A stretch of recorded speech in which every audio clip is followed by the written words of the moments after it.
Hey everyone, welcome back, and we're doing the 5th episode of the JARTcast. I'm joined today by Rob, OllinTogether, and Lupine, John Fiasco, whatever your official title is. And then me, Tegan, and I, Flesh and Bad. We're going to be doing a tier list. So I think the last time we did a tier list was ProQuest season last time, I think. Yep. Like right before Worlds. And now we have a brand new meta. It is completely changed and for the better. We're going to be doing a tier list. So we have our 6 categories here, which I think are pretty similar to last time, right? So we have best deck and format, we have meta TM, contenders, specialists, fun tier, and then don't play or Vinsent tier. And we're going to be doing a tier list. And I think we're going to go bottom up this time. But yeah, let's go ahead and start off, I guess, with Vinsent. Cool. So Vinsent, spoiler warning, we started this and realized we weren't recording, so we went through like a couple heroes, and one of them was Vinsent.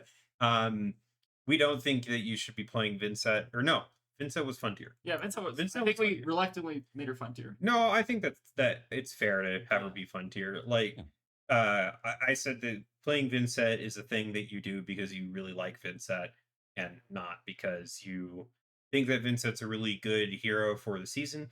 I think that Vincent's always been that way, despite what some Vincent players will tell you about her matchup spread. But she's always just been a deck that people like. And if you like Vincent, you should play Vincent. It's not going to be amazing, but go for it. Why not?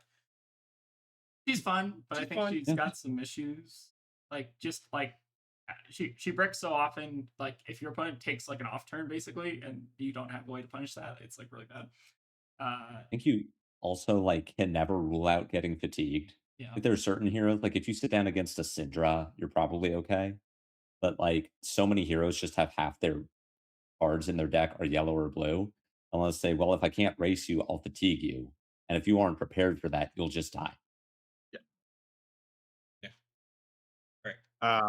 Yeah. I think her losing her best matchup kind of pulls her from specialist to fun. Yeah, I think so. All right, let's go for Victor. Victor, I think that Victor is a strong contender. He's just always kind of, he's weird. He's been good, but he's never been like this excellent force. In fact, he's been pretty good, but like, his hero ability is just baseline really solid. He draws a card when you make a gold, and there's plenty of ways to do that. He's got solid defensive tools, and he's got is it Golden Estate which is just kind of like a really cheaty card. Yeah, like he's always been solid. He's lost the Synra matchup, which was good for him. Which was a good matchup for him. So he's probably not as like relevant. But yeah, he's still solid. Yeah, I think Aggro did pretty well with him at RTN, or I think he won his RTN, right? So I think it's like very viable. I guess the question is like, how good is your Gravy and how good is your Burdens matchup? And it's like maybe not the best. He also suffers by KO kind of coming back into the meta TM. Like, the more KOs are at your event, the worse Victor gets. Victor has gotten very good cards since heavy hitters. He has not gotten very high attack power cards. And KO is playing like so many more 7s and 8s than he had in heavy hitters when Victor was already a bad matchup. You just can't count on winning clashes. And if you can't win clashes, you will lose the game. Yeah. All right. Verdance. It's Verdance. She didn't get a whole lot worse with the bans. Spoilers. It turns out that her hero ability is like it's very nice to have in some matchups. But it's not the main thing that Verdance is good with. She still has Burn Bear and Light Up the Leaves and Felling and a bunch of defensive tools and a bunch of life gain. So she's still really good, and you should probably have a plan for Verdance. Yep. Did you know that if your opponent starts the game at 31 health and 3 cards in your deck just chunk a quarter of that remaining health? That's pretty good. I've heard that actually before. That seems pretty strong. Yeah, people are saying that. Yeah. Yeah, it turns out taking, 20% of your opponent's life on like turn 1 is pretty good if your opponent's like not running AB or whatever. I would trade my boots for 9 health. any game. Yeah, I'm with you. Yeah. I think she's also like she's pretty easy to execute on. Like I know like the combo can be difficult and like pitch stacking things and that can be challenging, but most average games have a pretty linear game plan. I think that it's pretty easy if you were just to like pick up a deck. I'd be nervous with picking Verdance because she's close to LL, but like if you're borrowing it, it's a pretty easy deck to play. Yeah, it's not probably gonna make someone mad, but she's not Kano, right? Yeah. Like even her pitch stacks are usually like, because she's not drawing a ton of cards, it's usually like, here's like this very high value play later in the game for Yeah. second cycle if you're doing that. But then she also doesn't need to do that because oftentimes she has so much value that she just wins first cycle. So yeah, but I think that if she's I don't think she's the best deck in the game at the moment, but she's definitely one that you should care about what your sideboard plan is for Verdance and think about like what that matchup's like, because she's going to be there. Get ready to play into Verdance. Yep. Rob, explain Valda as a hero to me, because All the expert. Valda expert, Yeah. because I forgot that Valda was in CC. I think a lot of people have. I think she came and went with Mastery Pack Guardian in a meta where like it was pretty hostile for her. And then like things haven't really gotten better for her. I think with the rise of KO, we've seen all the KOs kind of had a middling rise, but I think KO was a really favorable matchup for her and a real reason to play her. But I think she is the aggressive Guardian. If you want an aggressive Guardian to play, you should play Valda. This is a hero that looks to convert hands and just block with armor and just try to kill your opponent. She has some pretty disruptive on hits. She just sends big attacks that are hard to block out, and she can end games very quickly. I think she's a lot of fun. I think she can shore up on a lot of Guardians' bad matchups by just racing them. What's the marionette matchup? Out of curiosity. It feels like a skill matchup. I think it's something that if you can play, and if you just know their cards better than them, I think you can outskill them pretty well. Like 50-50-ish, but like Yeah. skill level. Okay. Maybe it's like 45-55, but it's like it's not unwinnable. Okay. Yeah, that seems reasonable. With Valda, is there any like specific hero that's in like the meta or the best deck in format to you that is gatekeeping her in any particular way, or do you think that she with enough skill can like kind of hold her own? Like I think I don't think Verdance she's is the meta, reason. but is she a specialist or is she a contender? Is what I'm asking. I think she's closer to bottom of contenders. I think the better KO is, the better she gets. But Verdance is probably the reason not to play her currently. Scour is a hell of a card into Valda, unfortunately. Ooh. I forgot about that. Being able to just like rip your Leyline. Yeah, also Leyline is one of the most ridiculous single cards in a deck. It's like just a better version of Ring of Roses. And it makes her play way above Guardian's normal rates, and it feels like you can kind of compete with like decks that are just like have power grab Guardian by just like keeping a Leyline around. It makes like landing your on hits actually easy, and it makes you just everything's much cheaper. So when she has that Leyline, she feels like she's a meta deck, but when she doesn't, she feels much worse. Leyline is almost like Dead Threads, right? Except it's fuck one. Yeah, it's better than Dead Threads. Yeah. Okay. Yeah. I was making a joke. Yeah, that card's really good. That's fair. And Death Threads is really good, so I should tell you how good Oh, Leyline yeah. is. Rob, out of curiosity, what does Leyline do for someone who totally knows what it does? It makes seismic surges. It makes sense. Leyline is when? is a 0-cost blue instant that's a legendary. It says when it comes into play, make a seismic surge, and it says on hit, every time you hit in a turn, make a seismic surge. So if you have go again attacks, you can make multiple surges, which is really powerful. And if you don't have a seismic surge at the end of your turn, you lose the Leyline. And you need to have like a little rainbow over to I'm gonna put the card up on the screen because to be fair, I think there's a fair number of people who have not played against the card regularly. So, and I'm one of those people who I'm like, I don't know what this does. I don't know what any of the cards in the game are. Yeah. I'm still somehow good. All right. Question: should you play Azuri? I'm just gonna put her down here. Yeah, just no particular I reason. was gonna say we you could knock out like 4 of these right now. Yeah. I don't think you should play Azuri. Aurora, do you think anyone should play Azuri? If you like doing less damage and less disruption marionette, then I think that's a good hero for you. All right. John, what do you think about whether or not you should play Azuri? I think blocking 6 is really easy for a lot of heroes to do. Cool. And how about you, Rob? I think you should not be playing as hero. Yeah, Cool. All right. yeah, it's Let's- Rob. let's It talk sucks about because I love another- Azur. I think she's cool. She's cool. She's sick. All right. Another. I did. All All right, let's be. All right, I'm going to be honest. So there are people who are going to be like, Toughnut's fun. Play Toughnut. It's so much fun. That's cope. That's cool. You're That not is having cope. fun. Yeah. Like Yeah. the novelty should not be that strong that you're considering bringing Toughnut to an event that costs like $40 to enter. Like it just seems like a bad idea. Are Toughnuts playing rock? Or are they playing the what is the other one? Romping Club? Romping Club. Are they romping? If you didn't say it, we could have waited to see Yeah. how long it took for it to remember. Yeah. Are they romping or are they I- rocking? I think the better decks play romping, but I'm not sure. I don't know if there's a good tough. I don't know if deck. there is. Yeah, a I mean, better. Better.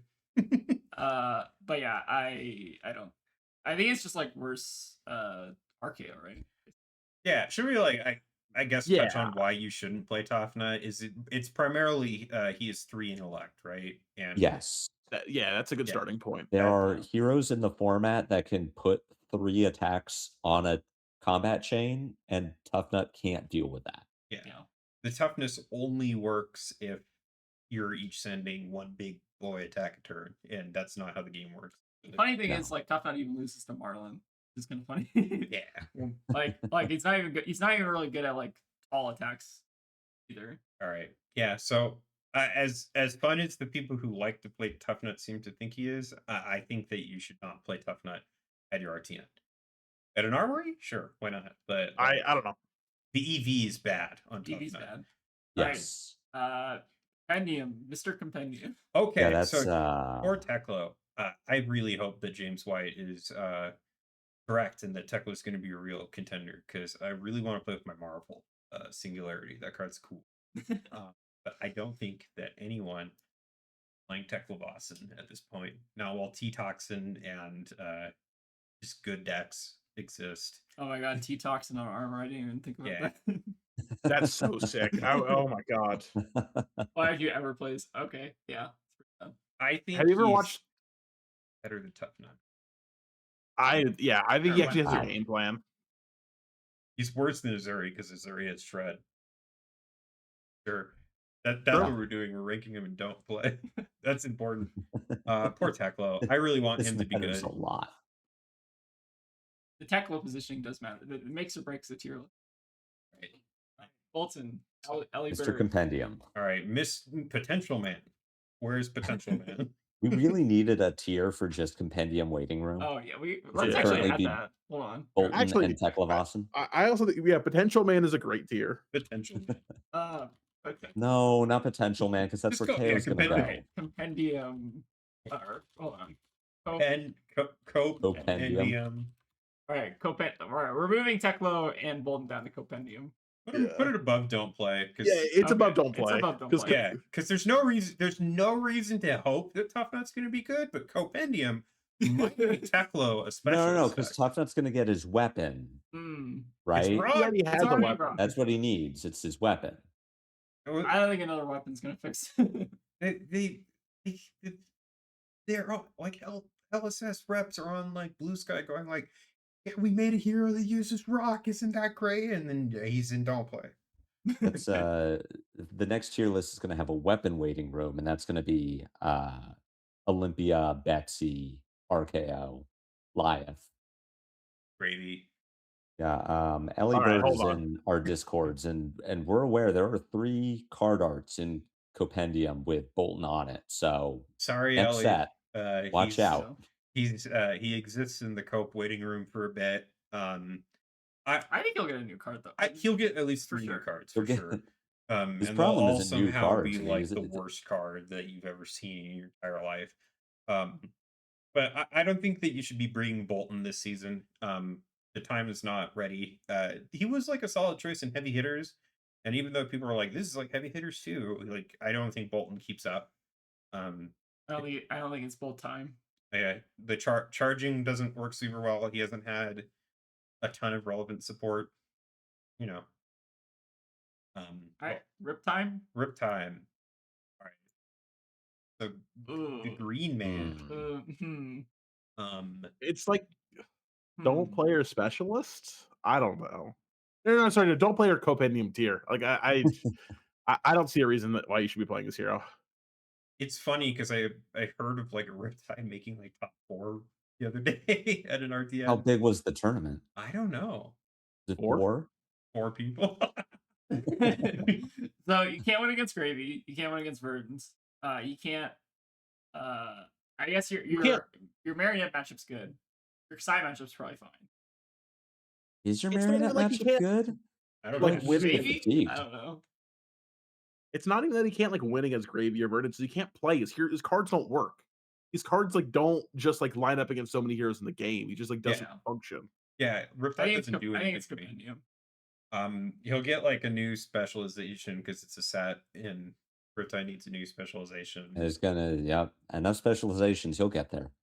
I mean, like, you can play Riptide. I don't think that that's like the objectively worst. I think it's like somewhere pick. between fun and Compendium. I could do a lot of things. You know what? He's been given Let's so take many one. things. I'm gonna say you can have fun playing Riptide because he's a big green man who's kind of gross. Well, speaking of big green men who are kind of gross, let's talk about Reinard. The hero who there's been 2 players ever who are good with Reinard, and one of them is Eugene, and like he's an outlier and doesn't count. You can't, include that. It's bad data. I think that Reinhardt's not great right now, even with the armory deck. He won at least 1 RTN, maybe Okay. 2. I mean, Medax is a 1-card 5. True. We'll put it out there. That is insane value. I don't think you're playing Reinhard like how Reinhards necessarily want to play with like claws. I think you're pretty locked into Medax. And even then, I don't know how good it is. I just know that it like does a thing. Reinhard does a thing. You can play him. Like, I think he's got really good high roll potential, and like a lot of the decks are very block heavy decks, so like kind of tracks. I don't know. Yeah, I think there's a reason to play Reinhardt right now. I think he's like a specialist deck, but he could be, like I don't think he's like an embarrassing deck to play like some of the other decks or towards the bottom of the list. Yeah. No. Like, he's no Toughnut. I feel like there's an argument for Reinhardt. I just don't know what like the argument is. I guess like the meta slows down. Yeah, you can rationalize the Reinhardt choice. Someone could convince me to play Reinhardt at an event. No, I could be persuaded. There are definitely way worse choices than Reinhardt. And I think if a lot of people who play Reinhardt have been playing Reinhardt for a long time as well, and so they're like uncharacteristically good at the hero. So I think it's specialist deck. Brings a dark horse factor. Like if I sit down against Reinhardt, I don't know what that hero does. Yeah. Like, is it just like full aggro? Are they doing like some kind of weird like? But it's also good enough that like I don't know what Uzuri does either, but I'm pretty confident that deck can't win. Yeah. But like Reinhardt, it's fine. He can intim your whole hand and then you die. Yeah. Like that happened to me. I had that happen when I was playing Gravy. I was like, oh, I died. Neat. All right, Puffin. All right. I'm gonna drag it up. Who knows the most about Puffin? Who knows anything about Puffin? I have a thought on Puffin. I think that she's just worse Dio right now. Kind of. I think there's actually a reason to play Puffin over Dio because Dio is like very susceptible to fatigue still. Where like Puffin actually can grind these games out and play like a really competent mid-range game. I think she's like a specialist. And I expect like she's a card or 2 away. Like I know we mean about this, but like that's a deck that is like kind of spooky, and it's a deck that like people aren't really working on. And I think with a little bit of work, that's a deck that could get there. I think she's a few more cards away from being like a really solid deck than Marlin is. I feel like Marlin's like wither away from being like a get rid of Crown and Dominion away from being really good. But I feel like Puffin needs a couple more. I feel like Puffin's just kind of like in the waiting room for like being the best mid range aggro deck kind Yeah, she's like close to that Aurora spot. of, like she's just like a non. She's like mild, not really disruptive. She's like, I guess it's only like Palantir. She has Palantir, but Palantir is really good. really Her strong. problem, I think comparing her to Aurora makes a lot of sense in that she is just for go again the hero, Yeah. but like with a really good fridge that doesn't easily fatigue herself. But her problem compared to Aurora is that she doesn't even need to draw her deck in the right order. She just needs to draw a certain combination of cards every turn. And if she ever doesn't, then it's kind of a toss up on if that turn is good or not. Like if she just doesn't have cogs, then she can maybe like play a soup up into a boost card into Palantir, and it was a good turn. Or she just doesn't do anything. Um, I think she's a card or two away from being really good. She just needs a consistency factor that she doesn't have right now. Yeah. Yeah. I there's definitely people who've done well with Puffin. It's always weird when you see it happen, but like the deck, there's not nothing there, right? Like the deck Yeah. definitely has stuff going on. It's just like it's not completely there yet. All right. So Prism. I love this deck. I think that it's not. So I know a few people have at your RTN that you went to, a Prism player top aided. Yeah. I know. I think she's even won a couple at this point. Mhm. I think she's very solid. I think she's good into. She's like okay in everything. I think she's a few matchups that suck. If you run into a KO, that sucks. There's a lot of KO. Mhm. Like you can still like it's not like unwinnable. I think like Levia is worse, but like um it's still rough. I think that you should play Prism. This I feel like the specialist tier is such a cop out in a lot of ways. I disagree. I think So she's I better think than she's like a Special. meta deck. Yeah. You think she's a meta deck? Absolutely, Really? she's a Really? very good deck right now. She's Fascinating. a deck that I think has like probably two like big predators in the meta right now. Like Verdance, I'm sorry, she beats Verdance. I'm sorry, say the wrong. Like KO kind of a predator, but like she preys on gravies. She's really good in the gravy, especially if the gravy isn't aware of what Prism's doing. Like we saw the top 8 game. Was it Simon Nielsen playing? Was it one of the callings? Yeah, where he just like walked over this gravy, and the gravy had no idea. Like it was a good gravy player. He top aided a calling. He's someone who knows how to play the deck well. But like he just out macroed him and just like put together a beautiful game plan. Um, I think this deck is really powerful, and it's something you should have a game plan for. So are you saying this because you believe in Prism or because you play Valda? I believe in Prism. I think Prism is a very good deck. I think like I would happily sleeve up Prism and play it in RTN. I also think people should play Prism at RTN. I KO player. I guess the question is like how many like high quality Prism players are you gonna have at your RTN? It's like I don't think you The deck's like so. My argument for her not being a meta TM deck as opposed to a specialist deck is that Prism is not a deck that is particularly easy to pick up and just go play. Like you actually have to like in order to get the most out of that deck. You can't just go like I'm just going to do Herald aggro and hope that I don't run into any of the matchups where I need to not Herald aggro, and you actually really have to like learn how the deck works. And the people who are going to be the best at that have already been playing Prism for a long time. So I think that they're like it is a specialist hero that just so happens to be like good, right? And like very strong. But like I have played Prism like a lot. And like I played into Prism as Gravy a number of times, and I have found it pretty easy for me at least. But that's also because like I know what the other side is.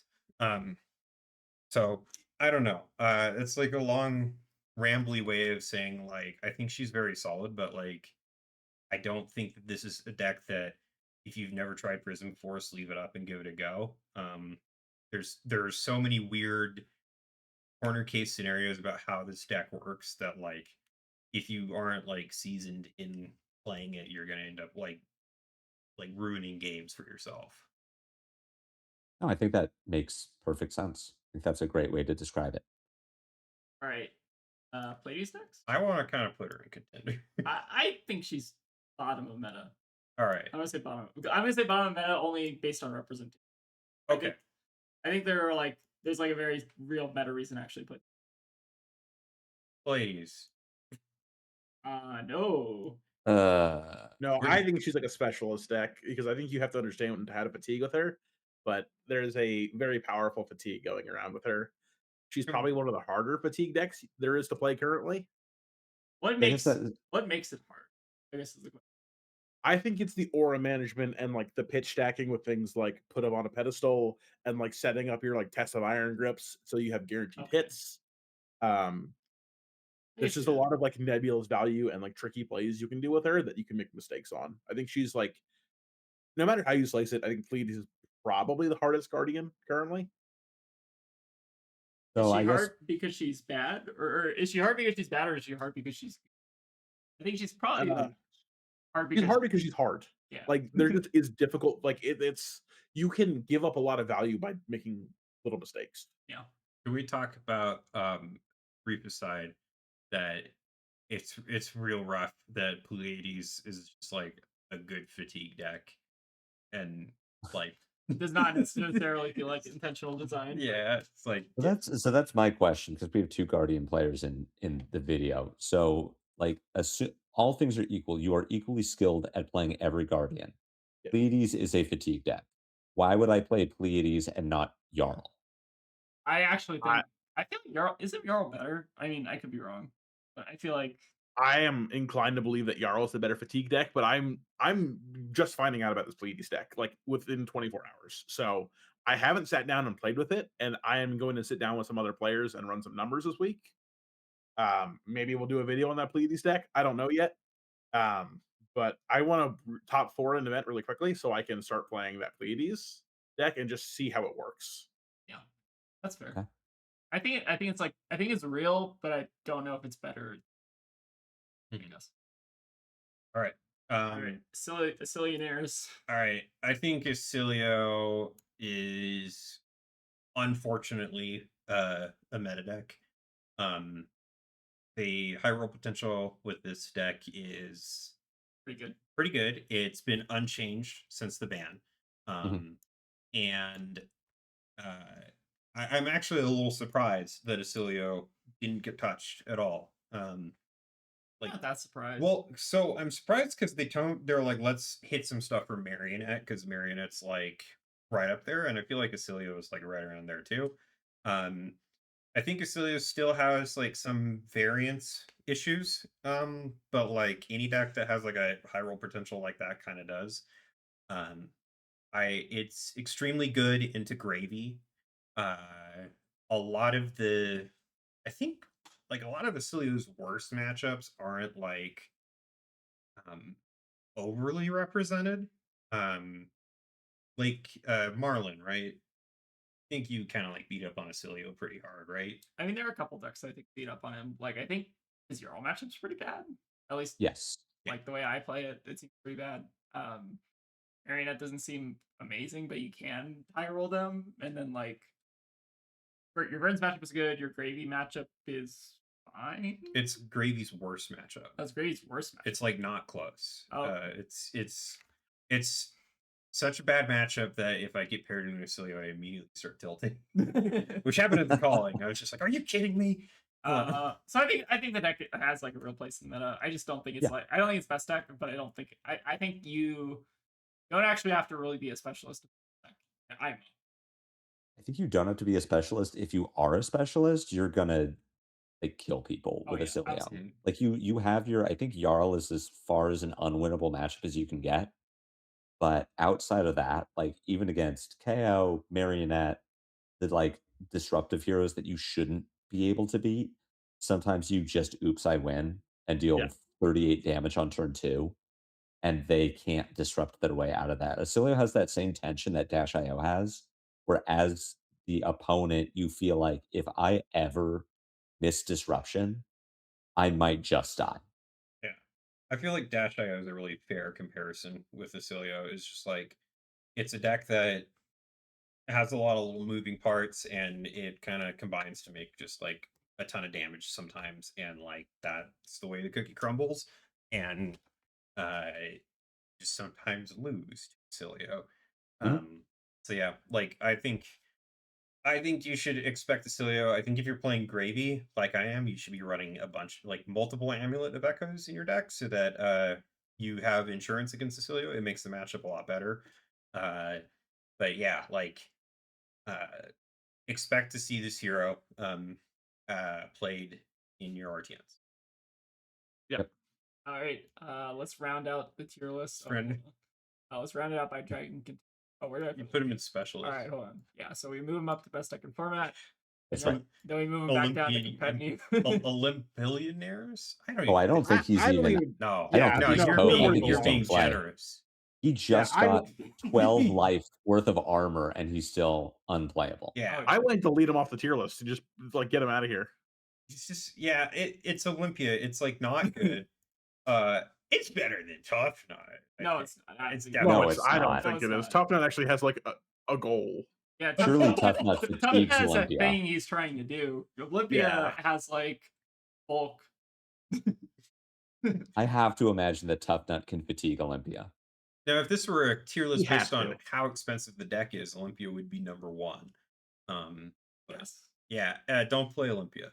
All right. Another compendium. I think this is a compendium, right? Then they like have. I think it is. It's got to be this set that Max gets support, right? I thought they already. He has several It's gotta cards. be the Didn't they already spoil a card? Am I imagining that? Yeah, You're spoiled half a card.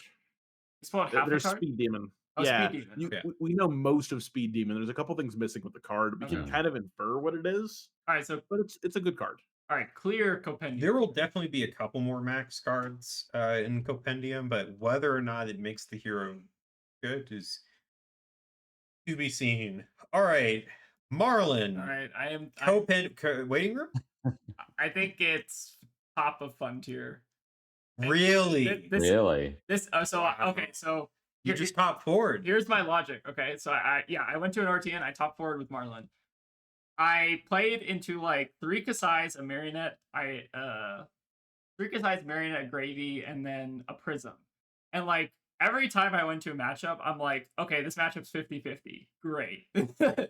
Like there's actually like not a reason to play this deck, right? Like all the top decks are basically just react piles, like Marionette's a react pile, Casai's a react pile, Verdance is a react. Like everyone's running like 90 reacts and like all attack reacts. So it's like, why am I ever playing this card? Like, why am I ever playing this hero? So I was originally thinking like, oh, maybe she's like specialist tier, but like the specialists aren't even doing that well with her. Like I consider myself a specialist. Like Taylor Crawford's also a specialist. Like we both took Marlin RTNs. I think Taylor top 8'd, I top forward. So like the deck is like playable, but there's like even if the specialists aren't doing that well, it's like not that good. But you have like a near 100% Gravy matchup in that you start doing the endless thing and the Gravy lead. It wants to stop playing because it's the lamest strategy. So like I don't even think she's a specialist tier anymore because you can't just like skill gap people in the same way. It's just like every matchup's 50-50. Every matchup you're like fighting for your life. It's like why am I playing this deck? Is she just too high variance? It's not even the high. I mean, yes, she's like super high variance, but it's like the meta is just like hostile as fuck right now. Like the meta got like so much worse for her basically. That's so interesting that the ban made Marlin worse. Yeah. It's kind of just how it is. Like not having like a ninja or like actually losing the Synra matchup kind of hurt. If I'm being honest. Yeah. Yeah, because like you losing good matchups feels bad. All right. Now we got better Marlin maybe. All right. Rob, you play Guardian. What do you think about Liath? I think he's like fun or I'm gonna call it compendium because we're coping for that weapon. Oh, is that what we need? A new weapon? Or Gravy Bones and Verdance to go. Okay. Column A or B, preferably both, but like Guardian's just been kept like gate kept for like 2 years by just like a best deck. So if there's just a reason why Guardian's not good, just look at what the best deck in the format is. So Is Liath like I saw like the Jason rule like list running around, and like I know Yep. people are hyping that up. What became of that? Did we like settle on where exactly that list kind of like left them? It's a hard deck to play well. It's like Azalea. It's fragile, it's disruptible, um, it's fatigable. Like, it just has a lot of holes in it, and if you play well and you roll hot and, like, you just, like and, like, maybe it's not fully optimized yet, and there's still more to figure out because I think there is. But I do think this hero will be really scary soon. Yeah, I can Having see it. 5 ints is just like it's just like a a bomb waiting to go off. Like, this hero will be strong. Leave them hanging is also just like busted. Card is That card's insane. illegal. That like, I hate playing against that card so much because I'm just like, "Oh my god, what do I do here?" Right, Levia. I don't think you should be playing Leviathan. Don't play. Yep. Purple tier. So Purple tier okay, for a so purple here's a hero. question, Yeah. I guess. Because Levi is in purple tier. But KO, spoilers, is probably going to be in meta. What's the difference? Like, why is Levi worse than KO? Setup and also just like low potential. One of them has a hero power and the other doesn't. One has a good hero power, one has a bad hero power. Yeah, Cool. Like, she kills you. yeah. Cool. AO doesn't. Yeah, this is the rhetorical question that is like, I'm sure someone will be like, well, Levi is like, yeah, it's the problem is The real question we should be asking is whether or not it's in Don't Play or Compendium, and I don't know if the Levias are coping or anything. I don't think I have heard no buzz about Levia in Compendium. I haven't even I heard don't. Vinsent say something about Levia on Bluesky, and he's like Oh my the god, that's Levia true. guy. Because he's These are on to this canary in new the coal best mine. friend. There's a new hero after his heart, Yes, and that's our next hero. Let's talk about this new best friend of Vinsent's, RKO. RKO is a surprising deck to me, because it's good. I think it's a very good deck. Yeah. Why is it good? Well, he's good because he's possibly, and no offense to anyone who plays this, he's possibly the lamest hero that LSS has ever printed. It is a deck that rewards you for being ahead, which is like cool. And so to be ahead, you play a bunch of D-Racks. You play Fiddler's Green as a 3 of usually, which is always like the sign of a great experience to play against. Yep. And you have a bunch of like little baby attacks like Nimby Blue that turn into or not Nimby Blue, but like you have like Mocking Blow. Yeah, Mocking Blow. You Nimby Blue actually, because you just go get your Can't play Nimby Blue. Minions. Yeah, Yeah. you just- Yeah. Get your 1 card 6. Yeah, you're 1 card 6, and so you're just a value pile, and he's got a lot of value, and he also has access to the Brute Fridge, TM patent pending that enables him to block like a bunch. He's very, very strong.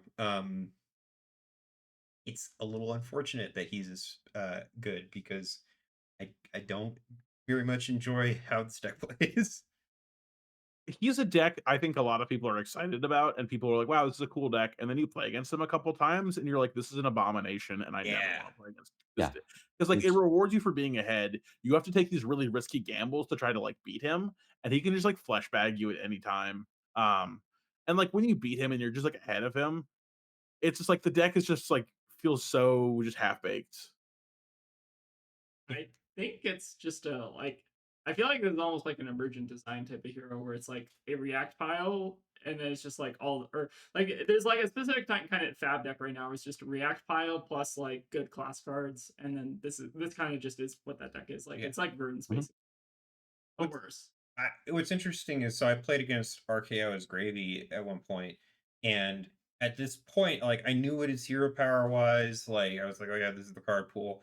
But like I boarded as if it's like a race matchup, and then I was like, oh, you're running every D-React, and it completely took me off guard, and like I lost because I was like, oh yeah, like this will be easy. So you have to like run the Gravy Fatigue plan into RKO, which is like um it's just rough. So I don't think he's one of the best decks in the format, but he's either between the meta or the contenders for me. I feel like it's I- bottom of meta.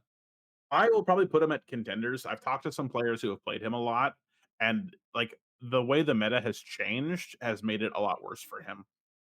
I think is Marion in a struggle matchup for this deck?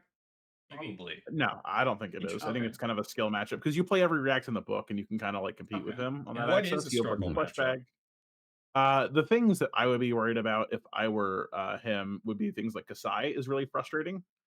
Ailio can be tough for him. Yeah. I'm told his Prism Vic- matchup is not good. Victor stuff. I can see that. He doesn't pop. So I played again. One of my locals is like a huge Prism fan. I played against him in our RTN. I asked him about like, how's your RKO? He said it's really, really good. I said, really? I would think it's bad for you because you start 8 life below the RKO. And his thing was, yes, but he has no poppers. That is true. He has 6 poppers. He has like and 9+ that's it. poppers. He's got a lot of. He's got a Um, decent amount of poppers, and like I don't think that matchup is good for Prism. It a decent enough, but I mean, I'm just telling you what I heard. Not enough Yeah. poppers. Prism starts at lower life, but does have effective life through ward, which is relevant. And as soon as you can put the RKO below you, then like it gets really bad. Yeah, I can see it. That- I think That Contenders feels is like fine. cope, and like I'm looking at the numbers, and she RKO is very favorable in that matchup. Okay. Interesting. But yeah, like Huntsman stuff for him, Florian stuff. There are like bad matchups that exist. All right. Somewhere between Contenders and Meta. Let's talk about the armed and the dangerous, Mr. KO. Miss John Lupinefiasco. You're a KO player. I am a KO player. You I've been have known the to most played KO decklist on February, even. Point, probably still. Who I think it knows? is. Yeah. Yeah. Used to be the most played list, and then Udo posted his Ailio deck and puts 1,000 reps on it every day. Wait, really? I think Not every day. not every day. Oh God, can you imagine? I think that KO is very good. I don't think he's top of meta. KO has a problem, which is he is very good against every deck that is below him. So if I look at anything that is on the board right now, he has a few bad ones. Like Puffin is not a good matchup. That's kind of it as far as like he will not lose to just random decks that you'll run into at an RTN. He also competes very well with other decks in the meta. Like we have a Ailio that's favored for KO. We have Prism is the freest game that a KO will ever play. KO's problem is he is not good against the best decks in the format. He is unfavored into Verdance, Gravy, Marionette, Casai. And you have to really work for all of those wins. You have to know what your plan is. They're all gappable. Like KO's biggest strength in the meta is that he's like 40-60 into all of his bad matchups. You can absolutely win with KO. And you always have your high roll potential of like, oops, I drew 2 blood rushes in the first 3 turns of the game against Casai. Just ran her over. So he has that Ailio thing going where sometimes you just accidentally win. But you don't draw your blood rushes and you're not putting your high value plays together, and sometimes you're not even finding go again, you just lose to everything that's better than he is, and that's a problem. Yeah, that makes sense. I think the deck is good. It's like a 5-turn deck. Mhm. Right. It's very much like it's sort of that problem like Synra had, which is what are the top 20 cards of your deck? Yep. And if you can find the good cards in those, then you'll win every game. And if you can't, then you kind of lose something like you lack the power to close out games before you get run over by Marionette or outvalued by Kasai. His biggest strength right now is that he didn't get touched by the BNR. Like KO is still doing KO things. Buckwild is a great card. He has a lot of really strong tools. You just have to find them. And he also has the same output variance that he's always had, which is sometimes you draw a discard and your 4-card 18 turns into a 4-card 10. What is the representation like at RTNs? I think it's like pretty reasonable, right? It's one of the more represented decks I've seen. Mhm. Yeah. I feel like He's kind of like the de facto aggro deck right now. If you just want something that you can turn your brain off and play, like draw 4 cards, play 4 cards, draw 4 cards, play 4 cards, it's KO. Yeah. He I- took the mantle from Synra there. It sounds like to me one of the appeals of KO is that you don't have to worry about random heroes that you have not practiced against, Yes. just because Yeah. he's got a good floor. You can mostly do the same thing in every matchup. With I some should play this deck. exceptions, like I think you're playing Cast Bones or Tear Limb from Limb against Kasai, so you like need to be a little more defensive so that you can survive long enough to see your power cards. But yeah, for the most part, it's like Pitch Blue, Wild Ride. What happens? Who knows? We'll find out together. I think is he above or below? I don't know. Is that a good place for him? I think it might be. I think he's better than Ailio based on the virtue of like Yeah. I think Ailio has more variance than KO does. I think I like him there for now. I mean, he Oh. definitely is better than those. Like he beats those two heroes. Yeah. In meta, so I think it's fine. All right, Katu. Katsu's more fun than Vinsent, I I think. think he's Compendium. He's I don't know if the Katsu players are Like, having fun right one now. more gust wave. All he needs is one more gust wave. Yeah, he one just needs more. like a fifth gust wave and he's there. Just one more True. Yeah, one more gust wave. for Katsu. Let's talk about an interesting deck. Not that Katsu's not interesting, but he's not great. Let's talk about Casai. So Casai is probably this is gonna sound weird. It's probably my favorite deck that I've never played. There's something about the way this deck plays that just like really like makes my brain like feel smooth and happy. Like I don't know what it is, but like I think that this deck is very good, and it's shown that it's very, very good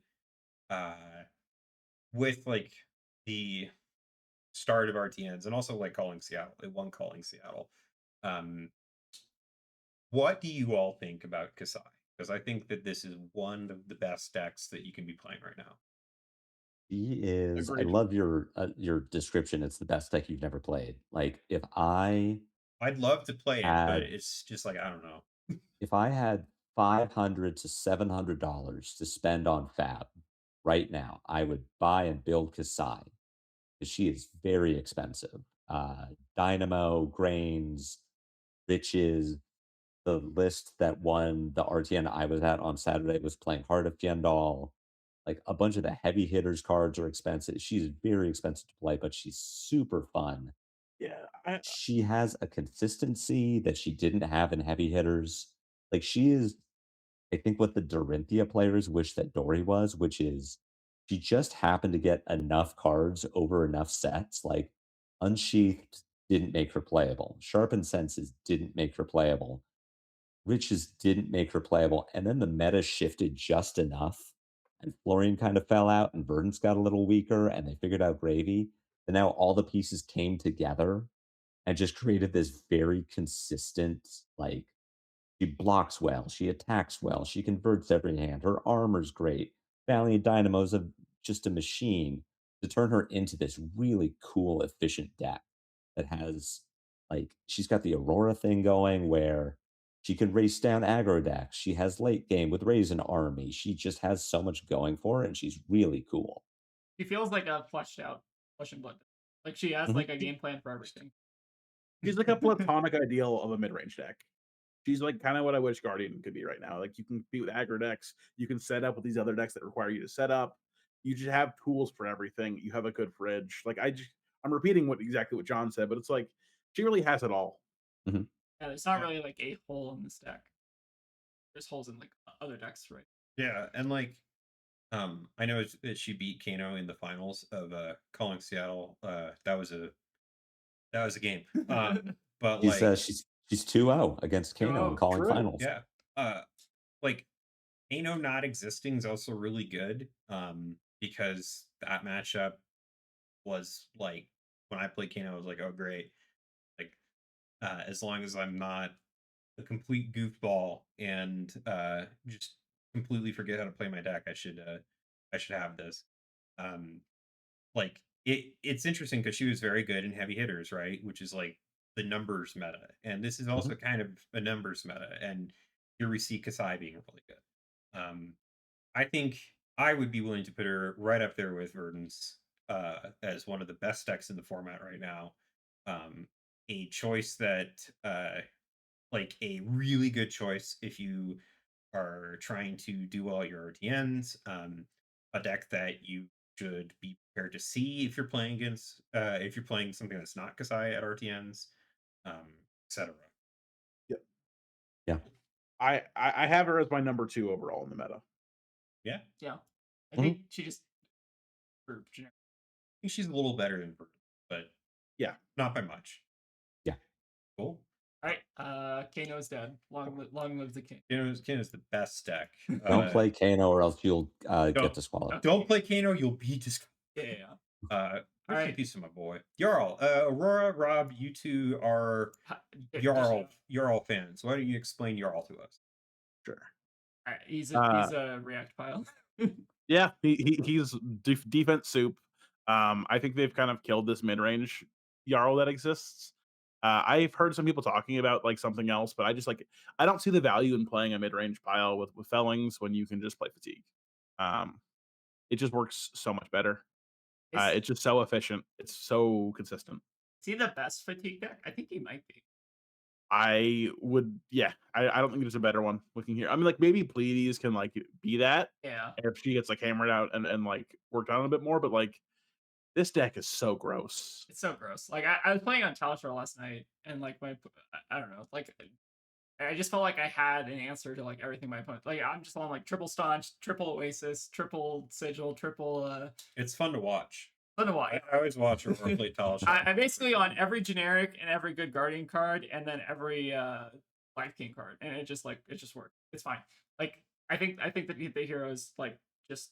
I think he's meta. Like just like he's the best fatigue playing right now. Yeah. You think he's meta or contenders? I think he's meta. He's a meta deck, Okay. in my opinion. Oh, This is the deck you should be prepared for and aware of as you go to your RTNs. You got a plan for Ailio, you got a plan for Gravy, you got a plan for Casai. Verdance is like tough, but like you got a plan for Verdance too.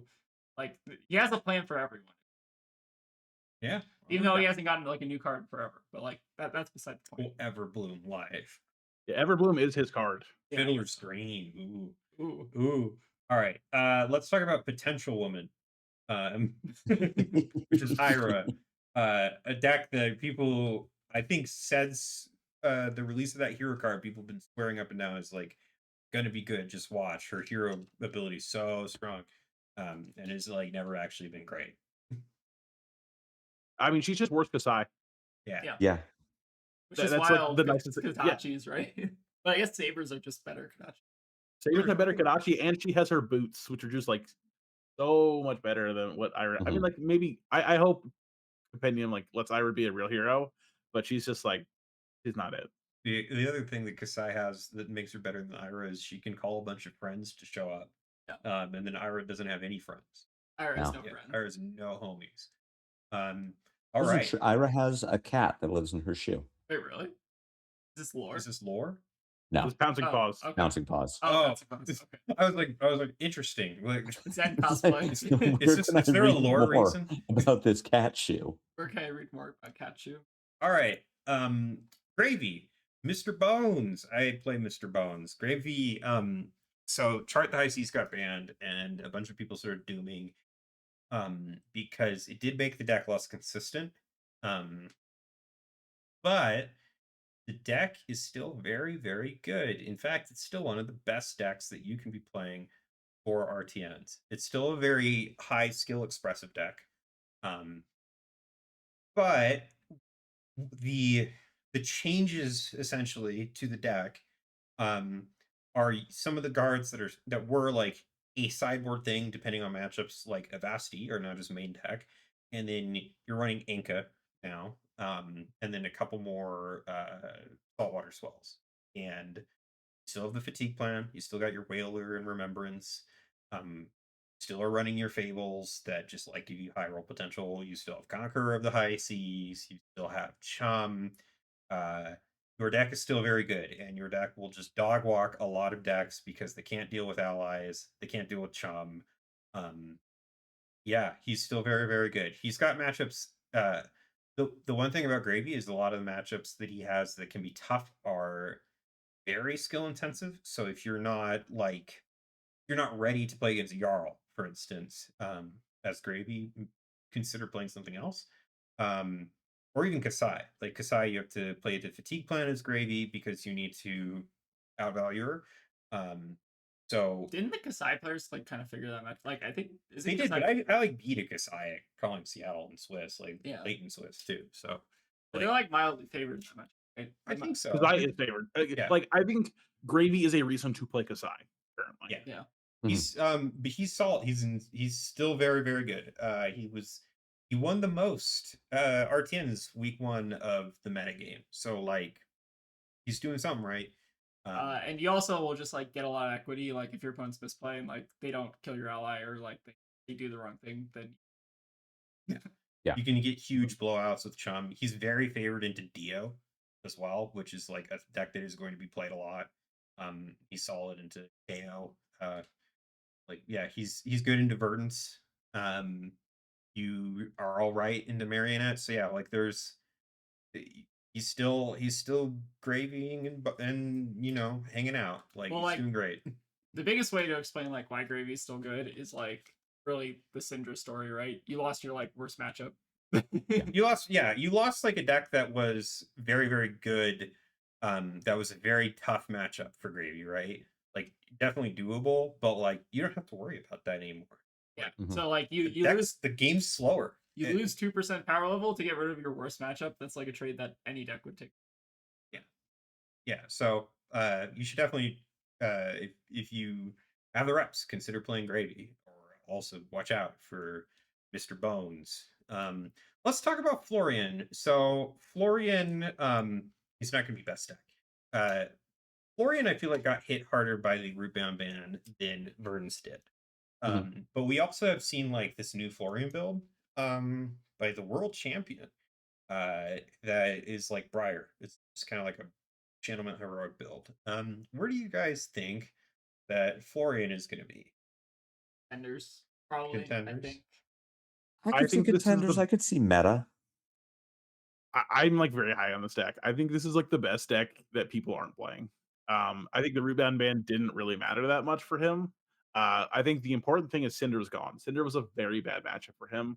It's the same thing that Gravy got, where it's like, okay, you're a little worse, but like your big predator is gone. Kasai, great matchup. Gravy, it's pretty playable now with like CMH and like Verdance. That's not a terrible matchup anymore. Like it seems like pretty skill intensive, and like you can win with Florian. You're a better deck than KO in this like mid-range shoot matchup. Ailio is pretty rough, but you're good into Florian, and Yarl's more than playable. So it's just like, yeah, I think this is. If you were playing, I would not be hating to play Florian right now. I know like Andrea Mangucci is working hard on this deck. This is a deck I would expect to see this in a week or two. Maybe not this weekend. People may like need some time to catch up on this one, but this is a good deck, and you should be thinking about it. I don't think it's as bad as people think it is. Yeah. Like it's playable. I think the only thing that's like maybe moving it down in contenders for me is just like I don't think people are playing it right now, but I think people will play it.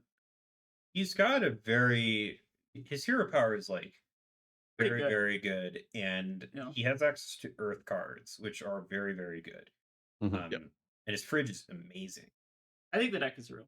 Yeah, I think like the main impetus, right, is like your Kasai matchup's like pretty good, right? Like, yeah, I don't actually know that for sure. I played against Warrior players when I was playing Florian, who like when I flipped over Florian, just like sighed. Yeah, they were like just very, very distressed and like, oh man, I didn't want to do this. Yeah, I would be like, where do you? I think it's real. I think it's like bottom meta. Okay. I think it's probably reason. Cool. All right, Fang gang. Potential man. Where's Fang go? This is a meta deck. He's a meta deck. I think he's a meta deck, but like I don't fully understand the reason to play Fang over Kasai. You have a good Kasai matchup. Yes, that's fair.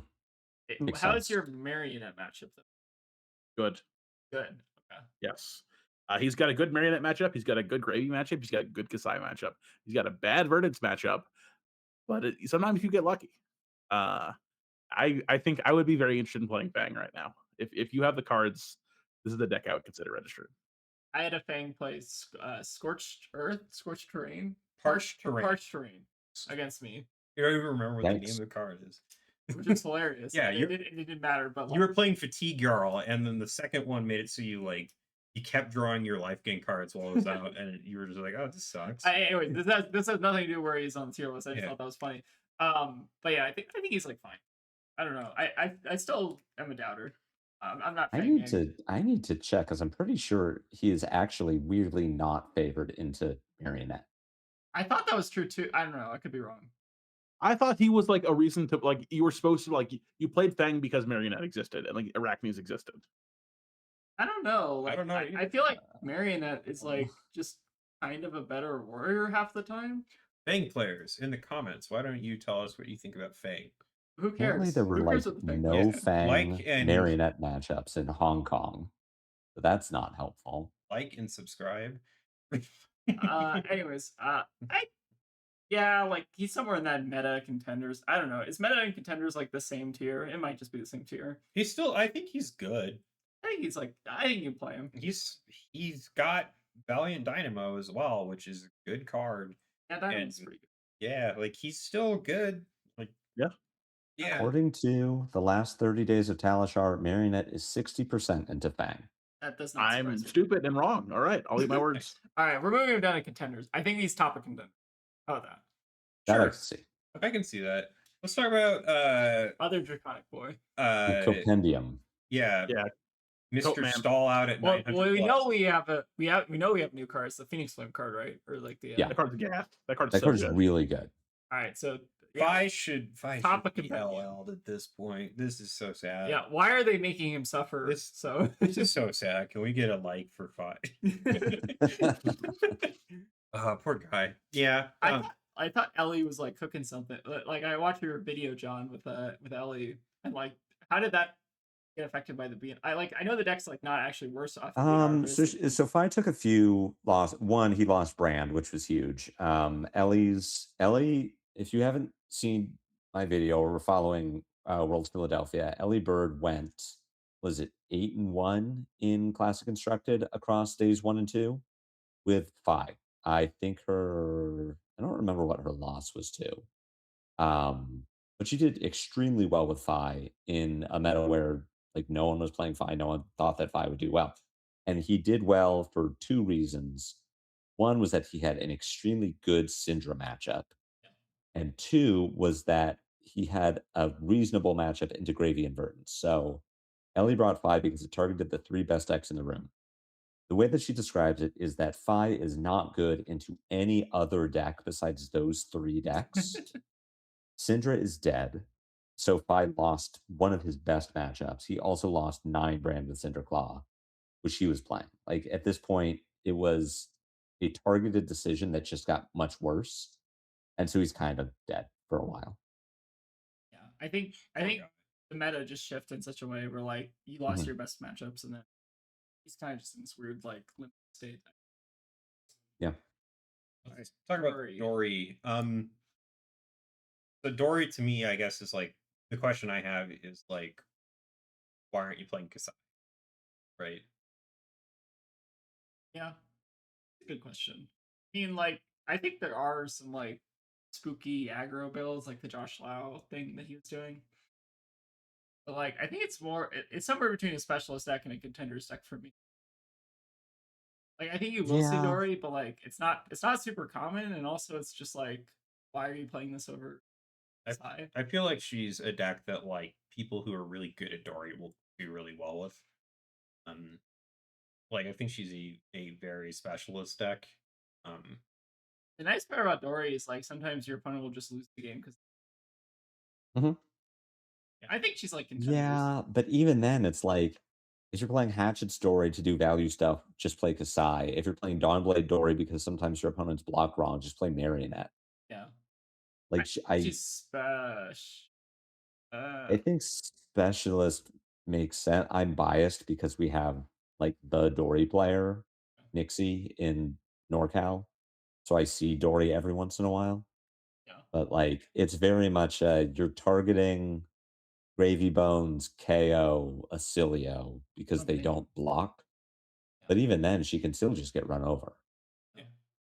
Like, I feel like she kind of struggles. If you're doing like the Domblade thing, I feel like she struggles into like Jack Soup.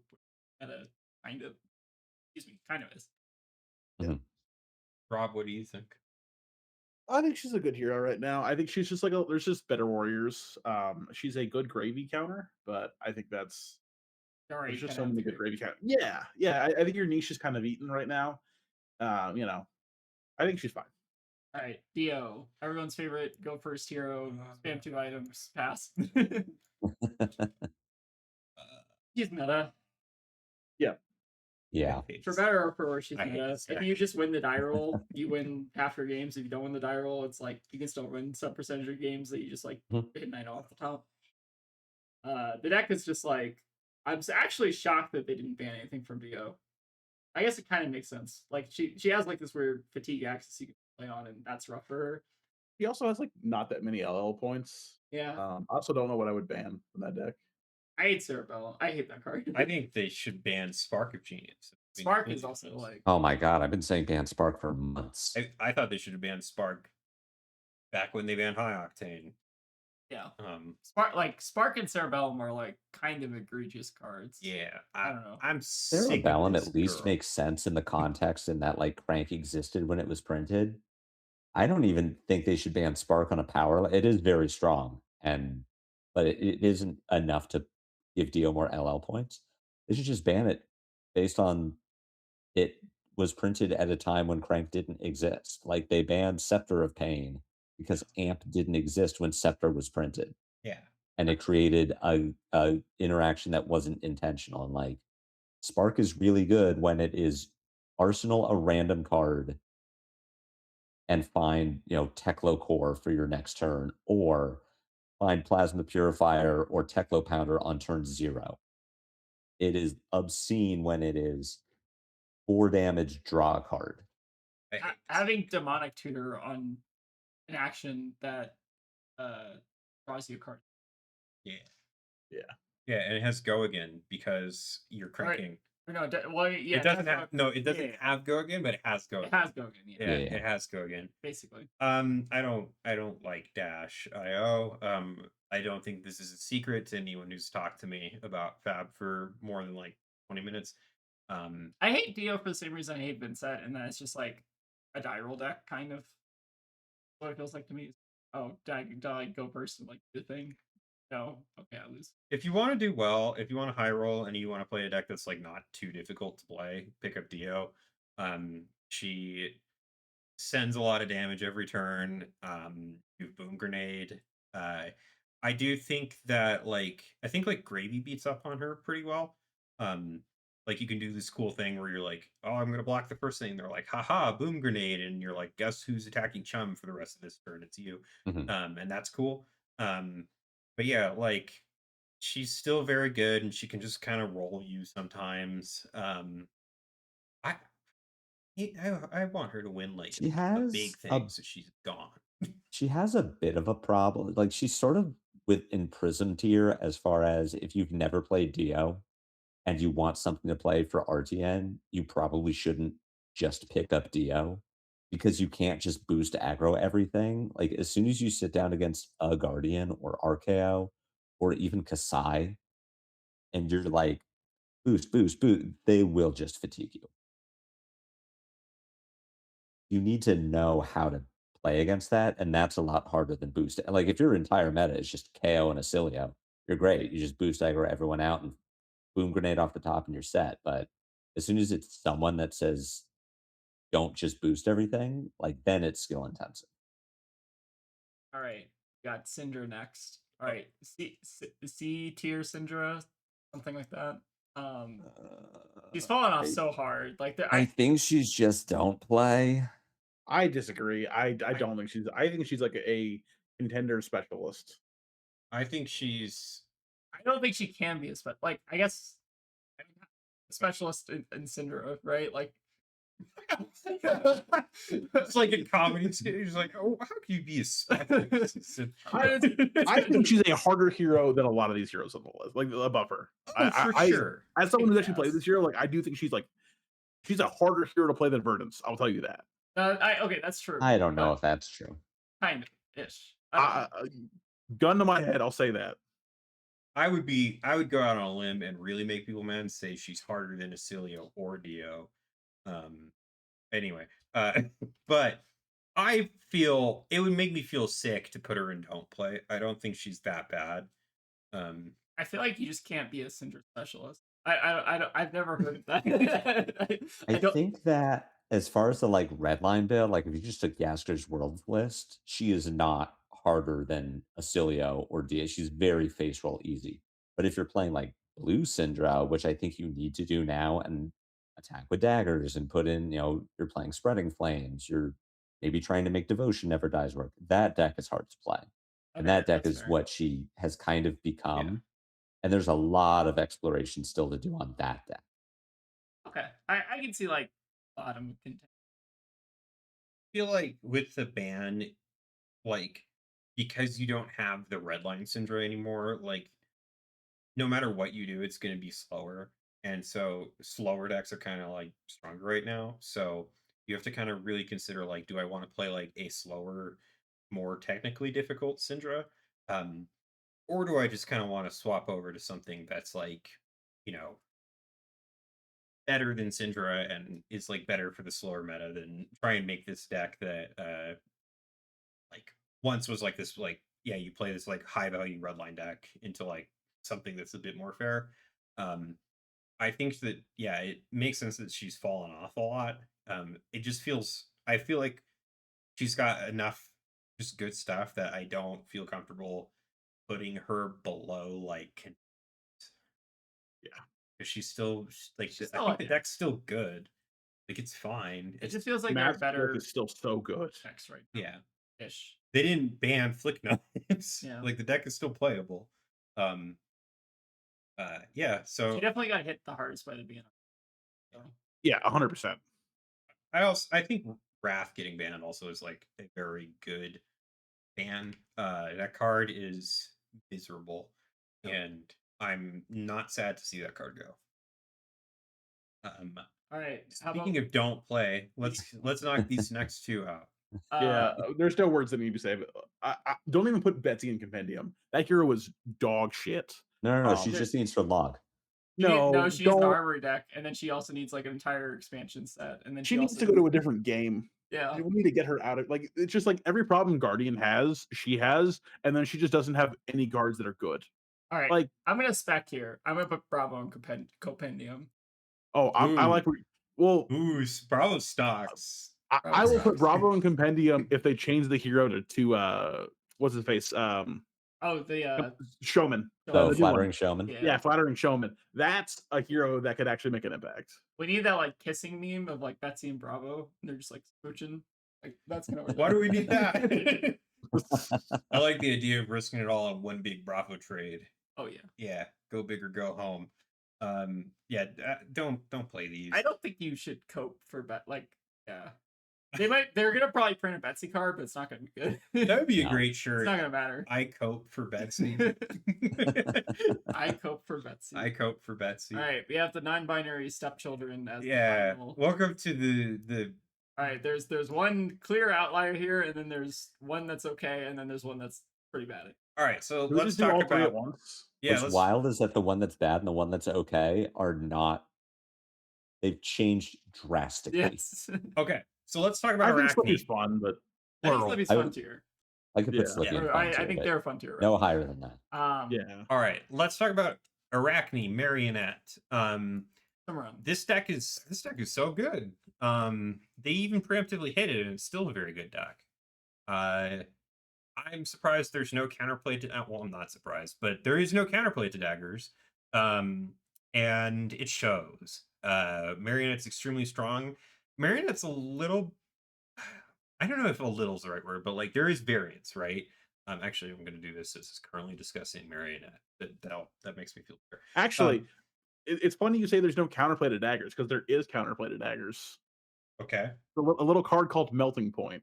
Ooh. Oh, shut up. If you got an aim You're counter, going to say a little card called Codex of Frailty. A little card called. Don't you need an aim counter on something to like actually make that Yes, work? you do. Yeah, it's really bad. Yeah, it's but as we also, know, you have to play a ranger. As we know, aim counters are super easy to come by. I thought you were gonna say something real that's being played by like an actual deck, but no, you just like made a joke. There is counterplay. It's Codex of Frailty. You can beat the Arachnne by playing the Arachnne. True.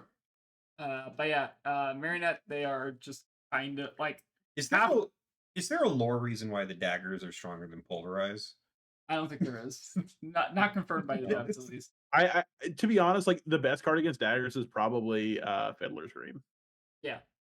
Unironically, that card is kind Yeah. of amazing. The best card against daggers is Shelter from the Storm. Yeah, Oh, they You just juice shred the it. you juice the Arachnne on turn 0 when they go for the okay, the that's dagger flick play. But like, so Marionette, they half the turns are like wildly above rate disruption. The other half of the turns are like above rate damage. Right? It's like half the time you're a warrior, half the time you're like the best assassin deck ever. Kind of. Yeah. Yes. And you still have access to like assassin goodies, right?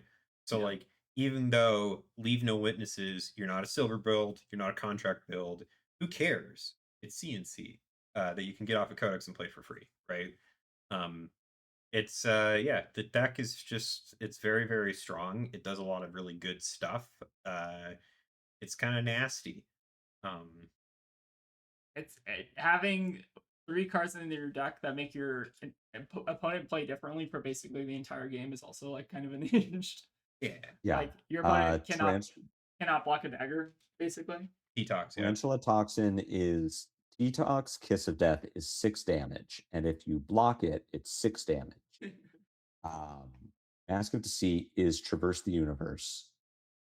It's also carrying us. And if you pair it with Kiss of Death, it's like insane. You just can't stop the interaction with Kiss.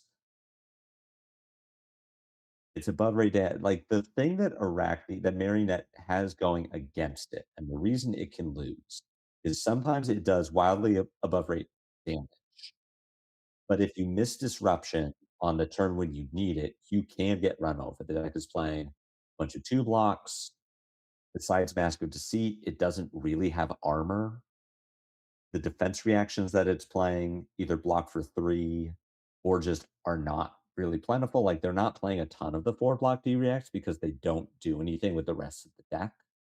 So there are turns where Marionette can stumble and lose tempo and then just get ran over.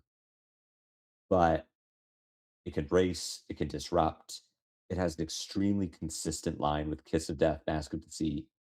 Keeping your opponent marked is super free for the entire game. Like blocking a clave is just not anything that anyone wants to do. It's a very good deck, and even without blue Spinneret, it's still a very good deck.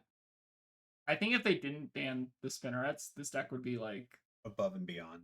I don't think there would actually be a deck that. Yeah.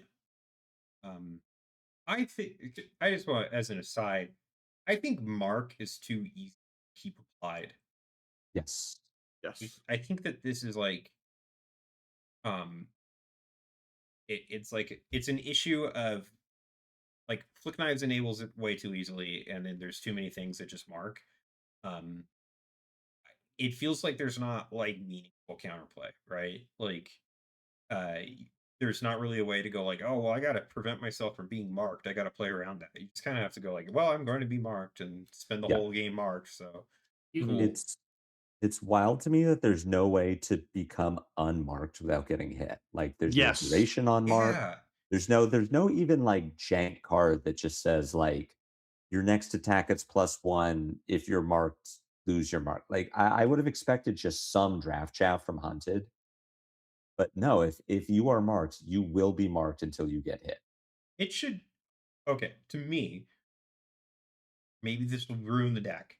I feel like mark should last until the end of your opponent's turn, right? So like you mark someone, you need to capitalize on it then, and then, because I know I think there's a couple things that care about if your opponent's marked on defense, right? You have like that turn cycle to deal with it, and at the end of turn, your opponent's not marked, you have to reapply the mark. So it's not a thing of you're marked, yay, and it'd still probably be really too easy to keep your opponent marked every turn. I could see that. It also just occurred to me, like, what if Marionette said, when you transform, consume the mark? Something like that. Yeah, that would be good Yeah. too. It just feels like there's not really there's not a meaningful way to really interact with this hero. Yeah. No. Not really. Well, let's talk about one of the best. This is crazy. This used to be in Don't Play. Remember this? They printed one Yes. card. They printed a printed single one card. One card, and Remember Huntsman's just Bonds like of Agony? Yeah. Remember how much everyone hated Bonds of Agony and how hard it was to play against it? What if there was no way to play against it? well, you What played if you against it just last got time. bonds? Every time, so there's, I don't know if you know Alex or Action Wings TCG, but he's one of our locals, and every time I see him, I tell him to stay away from me because I don't want to play against this. And it's worked every time. He's never played against me. But He top 8'd on Marion. It was his first top 8 or on Huntsman, you mean. on Huntsman. Yeah. Huntsman. I get all of these Arachnes confused. There's too many. There's too many. But yeah, like a deck that like he likes because Huntsman, right? That historically hasn't been good, and then Huntsman gets Hunter or Hunted, and then just spending a the long deck is time real. playing this deck. The deck's real all of a sudden. Yeah. Like it's interesting. It's like am I happy that it's like playable now? Yeah, actually. Like I've kind of like hoped that this deck wouldn't just like languish forever. Is it miserable to play against? Is the better question. The answer is kind of. Yeah. Yeah. A little bit, yeah. I still don't think you're the best fatigue deck though. You think Like, you're all I still like I beat a Huntsman on your Yarl last night. Not particularly.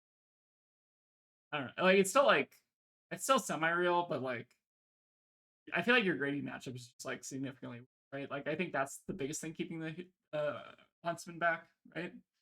Yeah, I mean, like your fatigue deck, and Gravy has a fatigue plan in the form of guess who's getting waylared. Yeah. And like if you just get fearless, you kind of like right. Yeah, it's rough. Taylor Morrow and I played at Calling Seattle, and it felt like a close game, and then I had like you're getting conked, and he had to block, and then wasn't able to send much back, and then I was like, guess who's getting whaler now? And then he was like, oh great. And then it was a turn. He was in the whaler lock, which is like the Kadachi lock, except like with a big boy who swings for 11. That's when you're running the crazy brews. Yeah, that's when you're running. Check out that video if you want to just have a good time. But yeah, Huntsman is, I would say, is a solid choice. I don't think it's a meta defining deck, but you can win a lot of games. You can do all right with Huntsman. Like I think Alex or local. I don't think I've ever seen him lose to a bird. I think that matchup was just terrible. Seems like.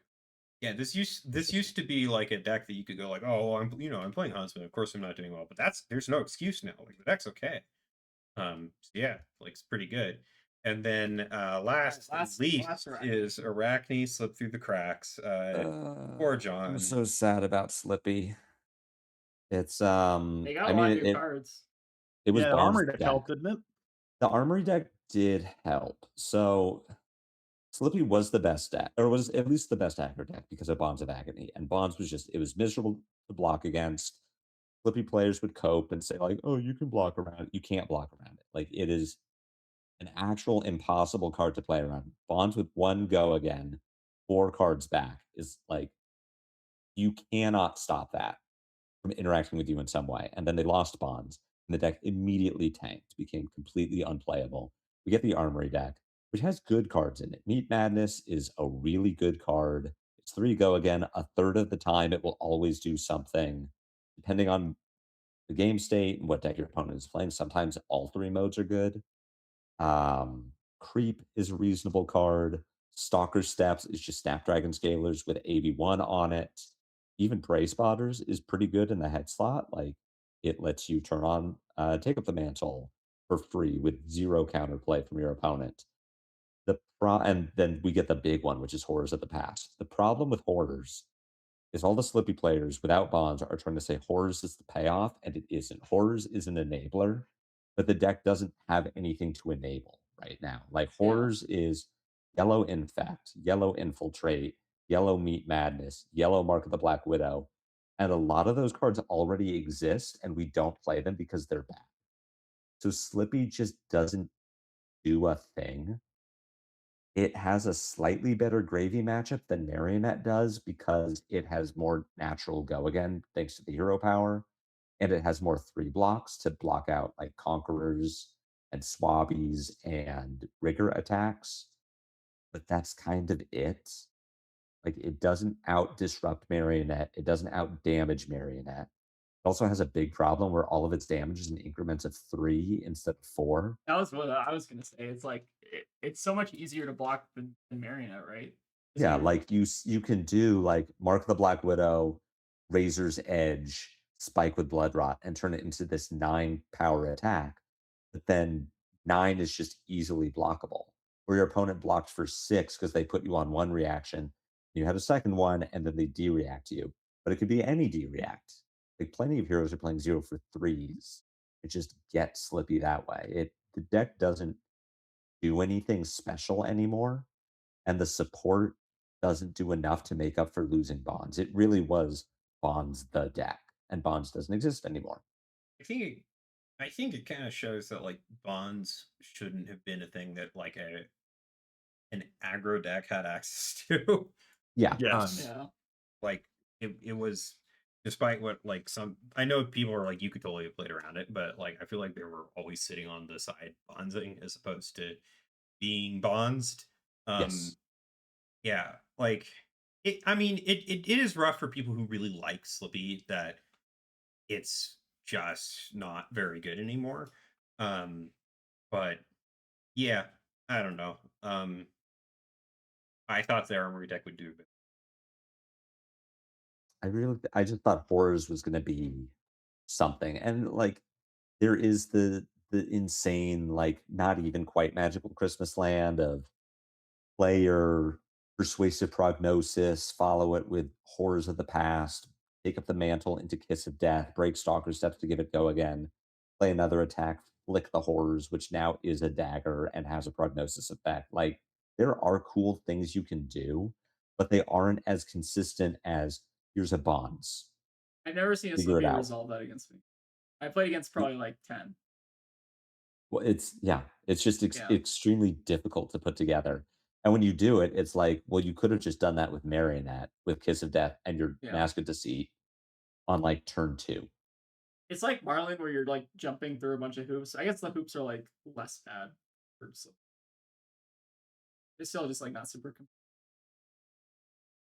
cool. All right. Well, that's it. Yeah, We're I done. guess the final question I guess I have for everyone is what are we playing for RTN? So I already qualified in Marlin, so I guess I'm not gonna. I swear to God, I'm not playing Marlin the rest of the season. I can't do it. The deck is too stressful. You came home from RTN because I stayed home. I didn't really want to Yeah. go. I just got done being sick, and you came home and you looked like you had been like doing manual labor for 8 hours.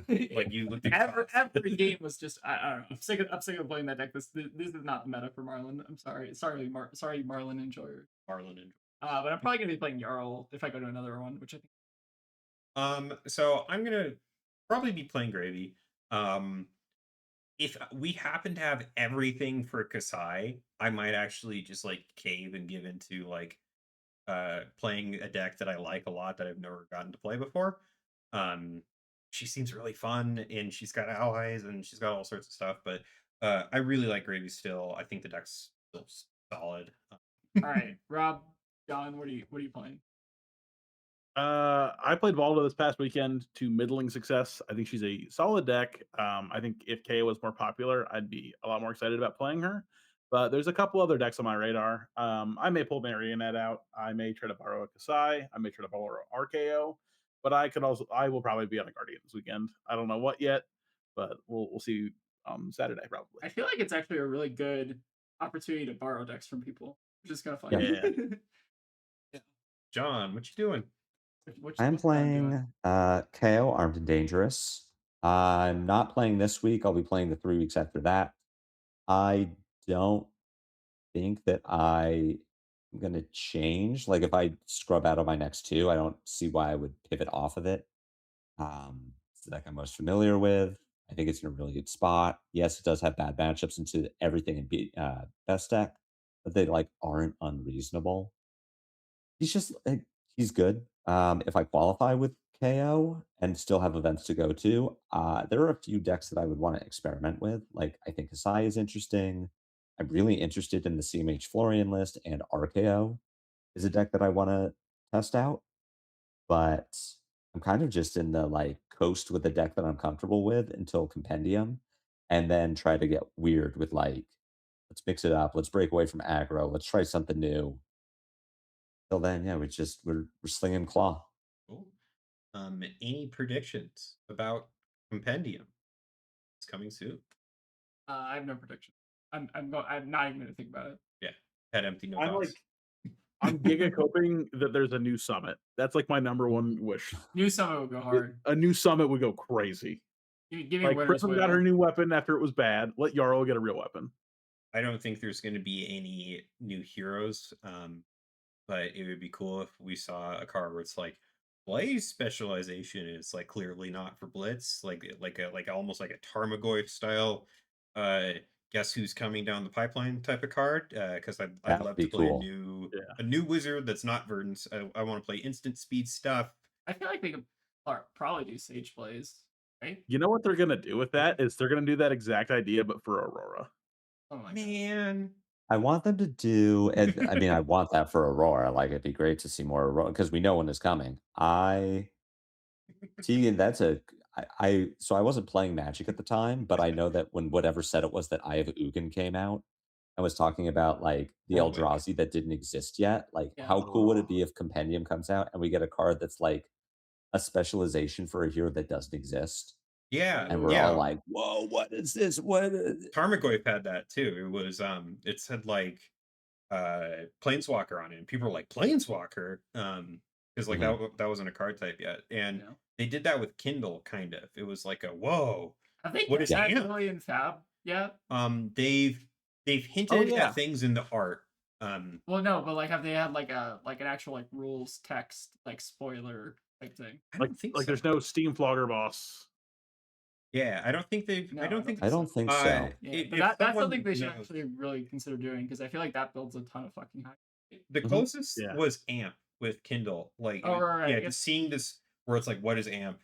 Oh, you and know it- what AMP is. Yeah, and it turned into, or it's like, oh, are we gonna get a wizard set? Like, this is a keyworded arcane ability, but I guess I'd love to they see haven't like a had- real flash forward type of thing. they haven't done a like release when they were doing Mistveil spoilers. We had a few months of not knowing what chi was. That's true. So you can like see the here like Zen costs 3 chi to do a thing, and we're like, what does that mean? Mhm. I guess they kind of have done it. Just like I feel like it's actually probably a bad thing, like print a card that you can't play. I mean, This I would think be the it's- set to do it. It's fine if the card ends up being good. yeah. Yeah. And I feel like they've definitely missed. Like, I was talking about Pleets earlier today as a hero. Like, Ellis has clearly expected her to be better than she is.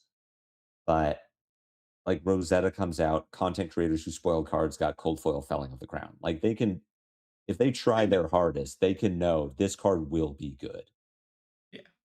Well, All right. I think that's yeah, that's pretty much it. I hope you all enjoyed. Any last good plug- luck to all the people who still need to qualify for Yeah. RTNs, not me. do we only have one more RTN that we're able to go to? I think it's up to we can do the travel one. I think it's just one. Yeah. Locally. I think if I don't qualify, I'll still see you all in Minneapolis. Yeah. Because Aurora's going, and I'll just play the calling. If I don't qualify, Oh, shut up! You've qualified. Shut I up! qualified. I knew you'd qualify. I'm the worst. Remember to play out your games because experience matters this season. It does. And also, like, especially RTNs, there's always the opportunity for your opponents to like fuck up horribly. That's true. It is a local. Mhm. And yeah, if you want to plug anything, you two, before we get going. Go check out. Yeah, go check out Rob's channel at OllinTogether on YouTube, and Yeah, check out. we freshly launched a Patreon like this past week. It's just been kind of popping off. Really Nice. appreciate everyone's support. I've been kind of blown away by the response. I will probably be working on Yarl content Oh, before Compendium comes out, and I expect a lot of Yarl content post Compendium. Nice.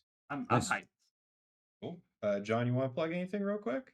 Yeah, check me out on YouTube over at Lupinefiasco. I stream Mondays, Thursdays, Fridays at 8 a.m. Pacific Standard Time, usually until 10, sometimes until 9, depending on real life. I'm doing well, I don't know when this is coming out, but I play KO. I've been playing Slippy. I probably won't anymore. I'm gonna Yeah. start experimenting with like Casai, Florian, the decks I'm interested in, but just playing CC for 2 hours, maybe some Sage too. Come check it out. All right. Sweet. All right. Well, we will see y'all next time. Yeah, we'll see you all next time. Hope All you right, all goodbye. enjoy. Goodbye, everyone. All right. Make your Bye. PNG Take also care. wave. Yeah, Rob's waving, but You can't see see it. it. Oh. All right, bye.